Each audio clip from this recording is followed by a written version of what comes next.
Alright guys, new video idea. I have no idea how this is gonna go. I literally have a notebook, pad, and a dream, but today we're gonna be talking about the Red Velvet family tree. As a girl group stan, as somebody who follows girl groups more than boy groups in the K-pop landscape. Girl, I just woke up, I'm sorry. Um, as somebody who likes girl groups, I decided that, Red Velvet, they're an iconic group. They started off the third gen, they've left a legacy of over 10 years now. They've done so much for the K-pop culture. And, I just was like, I need to make a video documenting their impact on these new fourth and fifth gen girlies. So that's exactly what we're gonna do. We're gonna get the boring stuff out of the way. So Red Velvet, I'm like tapping this as quietly as I can because I don't want to like topple over my notebook. So we have Red Velvet up here. Oh, also, I know this is all mirrored. Just pretend you can read what I'm talking about, okay? Okay. Um, so back to Red Velvet. So Red Velvet were this K-pop group. They debuted in the third gen. 2015, I believe, was the year they debuted. They debuted under SM Entertainment, and they were just iconic for the culture. They started out as a four-member girl group, and then they ended up adding a fifth member later on. So actually, we'll just get the direct family lineage out of the way because there's a lot of spiritual successors and then there's like direct like blood related successors. Okay, so we have Red Velvet, right? And then we have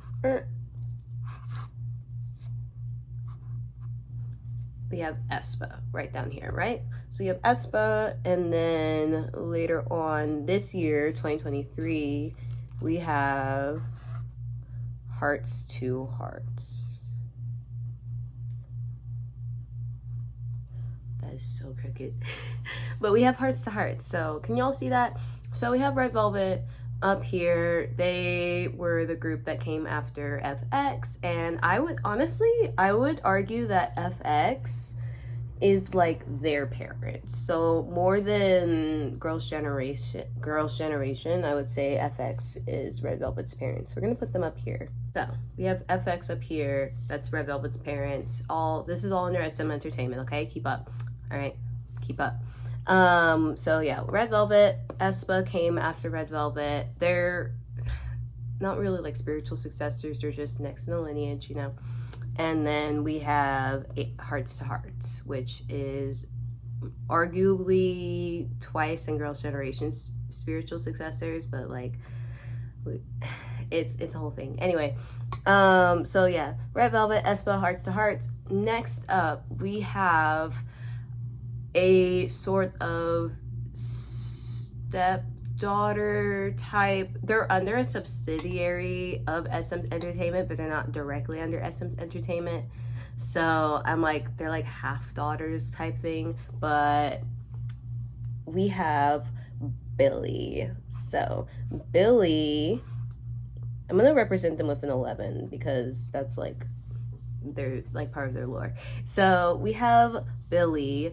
Billy debuted under Mystic Story in late 2021. It's a subsidiary of SM Entertainment, and you can immediately tell that they have that like Red Velvet quirkiness, that weirdness, that experimentalness of FX as well, because they debuted. Oh, and another thing that was similar to Red Velvet, they debuted with 6 members and then added on a 7th and the next comeback. Actually, it was during debut era, but like I'm gonna say it's the next comeback because they had to come back like a month or two later. So like it was basically like virtually the same era. But anyway, yeah, they debuted with a set number of members, added another one really soon after, and it was great. They're super experimental, they have that weird, quirky kind of sound. You may know them if you're not familiar with their work. You may know them from Ginga Minga Yo. One of the members, one of the members, Suki, went viral for her facial expressions, for giving us everything during that performance. If you've seen a girl with pigtails and a little orange grandma dress, that's her. So we have Billy, and under Billy, I would say their sisters. So not under Billy, next to Billy, beside Billy, we have a fifth gen group, Racine or Racine. I don't remember how you pronounce it, but we have Racine. So Racine are a group that debuted. When was it? Last year? I want to say it was last year. I did not research any of this. I'm sorry, guys. This is just vibes.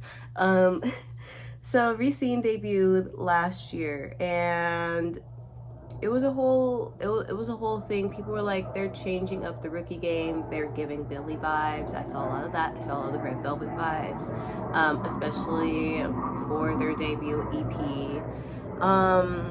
And it was great, you know. It was super refreshing. A lot of people were debuting with like the Y2K kind of chill, laid back kind of concept, and they were bringing these like bouncy synths, like this kind of electronic kind of sound to it, and it was just really refreshing. So we have Racine, and they were great. They're like the fifth gen counterpart to Billy.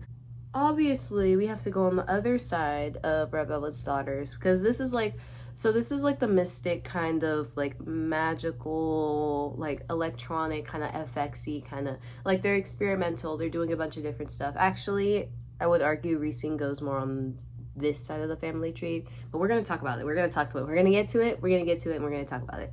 Okay, so so we have Billy, we have Racine. On the other side, we have the mystical, we have the lore, we have a lot. So, oh, forgive me, guys, I'm sick. I'm really doing my best here, but I had to get this content out to you guys, because this came to me in a fever dream, and I just had to make this video.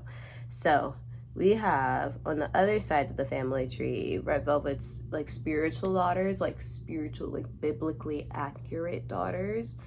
We have, hold on.